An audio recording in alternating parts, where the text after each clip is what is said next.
हम्म। नमस्कार, मैं अम्बेश पंत आप सबका स्वागत करता हूं। मैं पौड़ी में हूं। ये गढ़वाल मंडल का मुख्यालय है पौड़ी। आज मैं पहुंचा हूं जिला पूर्ति अधिकारी यहाँ पे जो केएस कोहली जी हैं उनके कार्यालय में मैं मौजूद हूं। आपको वर्ष 2022 में जो ब्यूरोक्रेट्स हैं उसमें बेहतरीन सेवाओं के लिए वर्ष 2022 का अचीवर्स अवार्ड भी आपका नाम उस लिस्ट में है। यानी आप पूरे प्रदेश भर में एक एक्टिव अधिकारी रहे हैं। आपने अपने विभाग में पूरे उत्तराखंड में जिला पूर्ति में बेहतरीन कार्य किए हैं। थोड़ा सा मैं बातचीत कर लूँगा। सर, सबसे पहले तो मैं आपका स्वागत करूँगा और बधाई भी दूंगा कि पौड़ी जनपद में आने के बाद आप लगातार एक्टिवली अपना यहाँ पे काम कर रहे हैं। बात की जाए आज़ादी के अमृत महोत्सव में, तो आपके विभाग के द्वारा क्या क्या जो हमारे लोग हैं उनके लिए क्या क्या योजनाएं प्रसारित की जा रही हैं? हाँ, धन्यवाद पंत जी। सबसे पहले मैं आपका आभार व्यक्त करता हूँ कि आप के द्वारा या मुझे उसके लिए चुना गया है, उस कार्य के लिए चुना गया है। ये आपसे के माध्यम से मुझे इसकी जानकारी प्राप्त हो रही है। आपका धन्यवाद। वैसे भारत सरकार की तरफ से आज़ादी अमृत महोत्सव का एक आयोजन किया जा रहा है जिसके तहत भारत सरकार के जो हायर लेवल के जो अफसर हैं वो हो गए, उसमें हमारे स्टेट लेवल के हायर अफसर हो गए, डिस्ट्रिक्ट लेवल के अफसर हो गए, और इसमें इन अधिकारियों के द्वारा जो हमारे न्यूनतम जो कड़ी है उचित दर विक्रेता, जिसके माध्यम से हम सरकार की समस्त योजनाओं का लाभ हम पात्र व्यक्ति तक उसके घर तक पहुंचाते हैं, उनको सुधार, उनके कार्यों में सुधार लाने हेतु एक अभियान चलाया जा रहा है। और ऐसी दुकानों का निरीक्षण किया जा रहा है अधिकारियों के द्वारा कि उनके दुकानों में या उनके जो कार्य प्रणाली उसको सुधार करने के लिए क्या क्या आवश्यकताएं होनी चाहिए, उन्हें उनकी जीविका को बढ़ाए जाने के लिए जो उपार्जन है उसके लिए क्या क्या व्यवस्थाएं की जानी है, इस संबंध में ही कार्रवाई की जा रही है। तो इसमें अभी भारत सरकार की टीम भी हमारे यहाँ आई थी। 3 अधिकारियों की टीम भारत सरकार से आई है, जो कि हमारा यमकेश्वर क्षेत्र हो गया, बीरोंखाल क्षेत्र हो गया, थलेसर क्षेत्र हो गया, पाबा हो गया। ये जो दूरस्थ क्षेत्र है यहाँ का वो भ्रमण करके निकल चुके। कल ही वो यहाँ से निकले हैं और उन्होंने संतोष व्यक्त किया है कि पौड़ी डिस्ट्रिक्ट पूरे उत्तराखंड में पहाड़ी डिस्ट्रिक्ट होने के बावजूद भी, इतने दुर्गम क्षेत्र होने के बावजूद जो है यहाँ पे जो उपभोक्ताओं को राशन वितरण में जो पारदर्शिता है उसको देखते हुए जो 80%, 85% से ऊपर जो है बायोमेट्रिक के माध्यम से राशन वितरण करवाया जा रहा है। और ये मेरे ख्याल से ये पूरे उत्तराखंड में ये पहला राज्य है पर्वतीय क्षेत्र का जो कि 85% बायोमेट्रिक के माध्यम से लोगों तक राशन पहुंचा रहा है। ताकि क्योंकि आप समझते हैं कि जो राशन जो प्रणाली है ये शुरू से चल रही है और इसमें बहुत लीकेज की संभावना होती है। तो भारत सरकार के जो जब ये राष्ट्रीय खाद्य सुरक्षा अधिनियम लागू किया गया, इसके तहत बहुत सारी व्यवस्थाएं की गई है। उसी तहत ये बायोमेट्रिक की व्यवस्था भी की गई कि प्रत्येक कार्ड धारक को या लाभार्थी को बायोमेट्रिक के हिसाब से राशन दिया जाए, ताकि ये सुनिश्चित किया जा सके कि वो राशन पात्र लाभार्थी को ही मिला है। इसलिए ये बायोमेट्रिक की व्यवस्था की गई है। सर, बात की जाए बायोमेट्रिक की, तो कहीं ना कहीं जब से ये व्यवस्था लागू हुई बायोमेट्रिक, क्या उससे पहले जो दुकानदार होते थे या जो सप्लायर्स होते थे, कहीं ना कहीं वो उपभोक्ताओं के साथ में कहीं ना कहीं उनकी तरफ से कुछ कोताही होती थी? हाँ, निश्चित रूप से कोताही होती है।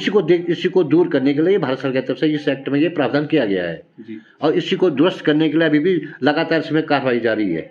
और इसको देखते हुए कि दुकानदार जो हमारा एपिस है जो राशन बांटता है, तो उसको द्वारा कार्ड धारक को ही राशन दिया जाए, इसलिए बायोमेट्रिक किया गया है और उनको इससे से अधिक लाभ उनको मिले ताकि अपने परिवार का भरण पोषण करें। इसलिए ये महोत्सव के आज़ादी महोत्सव के तहत जो ये व्यवस्थाएं की जा रही हैं। जी सर, बात की जाए तमाम जो सुरक्षाओं के बावजूद भी, जैसे बायोमेट्रिक आपने बताया, उसके बावजूद भी कई जगह खामियां देखने को मिलती हैं। जो सप्लायर होते हैं या जो राशन विक्रेता होते हैं, तो उन पे क्या क्या कार्रवाई आपके विभाग के द्वारा समय समय पे की जाती है? देखिए, इसमें लगातार जो हमारे फील्ड में हमारा जो सप्लाई इंस्पेक्टर होते हैं उनके द्वारा भी निरीक्षण किया जाता है समय समय पर। जिलाधिकारी महोदय के द्वारा भी जितने भी हमारे एसडीएम साहब हैं उनको भी निर्देश जारी किए गए कि प्रत्येक दुकान का या पेट्रोल पंप का या गैस एजेंसियों का भी नियमित रूप से निरीक्षण करें, ताकि कहीं भी किसी काला बाजार की शिकायत न आए या कोई अधिक रेट पर बेचने की शिकायत न आए। इसे समय समय पर निरीक्षण करते रहते हैं और उनके जो दोषी पाए जाते हैं उसके खिलाफ कड़ी कार्रवाई भी करते हैं। एक चीज़ में आखिरी सवाल पे आऊँगा सर, उपभोक्ता जो हैं, कार्ड धारक जो हैं, आपके विभाग की तरफ से आप पूरे जिले के आप अधिकारी हैं, आप जिला पूर्ति अधिकारी हैं, उपभोक्ताओं से क्या अपील आप हमारे माध्यम से करना चाहेंगे? अपील मैं यही करूँगा उनसे कि उनका हक का राशन उन्हें मिले, तो अपना राशन लेने स्वयं जाए और दुकान में जा कर के अपना अंगूठा लगा कर ये राशन प्राप्त करें। ताकि कई बार ऐसा होता है कि अगर अंगूठा नहीं लगे तो दुकानदार क्या करता है कि राशन कार्ड से घटा देता है और वो राशन जो है कार्ड धारक को नहीं मिलता है। तो इस सब को बचने के लिए कार्ड धारकों से अपील ये है कि स्वयं जाए या अपने परिवार के किसी भी सदस्य को भेजें, क्योंकि जो आधार ऑथेंटिकेटेड है वो कार्ड में जितने भी मेंबर होंगे सबका आधार 100% जो है पौड़ी डिस्ट्रिक्ट में लिंक किया गया है। सर, आपके विभाग के द्वारा क्या क्या योजनाएं जो उपभोक्ता हैं हमारे या जो गरीब उपभोक्ता हैं उनके लिए चलाई जा रही हैं? वर्तमान में अभी आपको पता है पिछले साल जब कोविड आया था उसमें भारत सरकार की तरफ से प्रधानमंत्री गरीब कल्याण अन्न योजना इस दिसंबर तक चलाई गई थी। अब भारत सरकार द्वारा डायरेक्शन दिए गए हैं कि 1 जनवरी 2023 से और दिसंबर 2023 तक पूरे 1 साल तक जो है जो रेगुलर राष्ट्रीय खाद्य सुरक्षा योजना के हम राशन बांट रहे हैं वो कार्ड धारकों को निःशुल्क उपलब्ध कराई जाएगी, यानी कि वो राशन जो है फ्री किया गया है। तो ये 1 जनवरी 2023 से ये शुरू हो गया है। एक योजना तो ये है भारत सरकार की। एक राज्य सरकार की हमारी महत्वपूर्ण योजना है जो राष्ट्रीय खाद्य सुरक्षा योजना के अंतर्गत जो अंत्योदय कार्ड धारक हमारे हैं उनके पास जो गैस सिलेंडर है उनको 1 साल में 3 सिलेंडर रिफिल निःशुल्क दिए जा रहे हैं। इसमें व्यवस्था ये है कि जो कार्ड धारक है अंत्योदय कार्ड धारक है पहले अपने पैसे के माध्यम से वो रिफिल कराएगा और जितनी धनराशि जमा की है वो डीबीटी के माध्यम से उनके खाते में ट्रांसफ़र की जाएगी, तो वो निःशुल्क दिया जा रहा है। सर, बात की जाए ये जो आपने बताया अंत्योदय कार्ड धारकों को जो 3 सिलेंडर पूरे साल में फ्री ऑफ कॉस्ट, तो इसको जन जन तक पहुंचाने के लिए विभागीय किस तरह से व्यवस्था है विभाग की? अभी हमारे द्वारा इसमें कुछ बैनर बनाए गए हैं, जो बैनर हमने एजेंसी में लगा रखे हैं, जो गाड़ी हमारी सिलेंडर वितरण करने के जाती है उस पर लगाए गए हैं और पंपलेट इसमें छपाए गए हैं।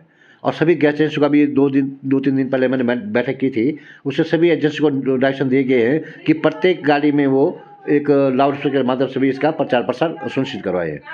सर, थोड़ा सा आप हमारे माध्यम से ये बता दें कि किस तरह से वो इसका लाभ ले सकते हैं, मतलब क्या एक मेथड है, क्या तरीका है उसका लाभ लेने का? इसका तरीका कोई ज़्यादा कोई टफ नहीं है। इसमें अब उनके पास जो राशन कार्ड है अंत्योदय का, वो कार्ड लेके वो अपने संबंधित गैस एजेंसी में जहाँ से उनका कनेक्शन लिया गया है वहाँ जाके वो दिखाए तो वहाँ उनको रिफिल करने के लिए जो अमाउंट होती है वो जमा करनी है। बस जस्ट रिफिल सामान्यतः करते हैं जो मतलब उसका अमाउंट है, हाँ वो जमा करते हैं। उसके बाद जो जितनी धनराशि उन्होंने जमा की है वो बाद में उनके खाते में ट्रांसफर डीबीटी के माध्यम से ट्रांसफर करके वापस मिल जाएगी उनको सब्सिडी के तौर पर। ये पूरी धनराशि वापस, हाँ पूरी धनराशि वापस हो रही है।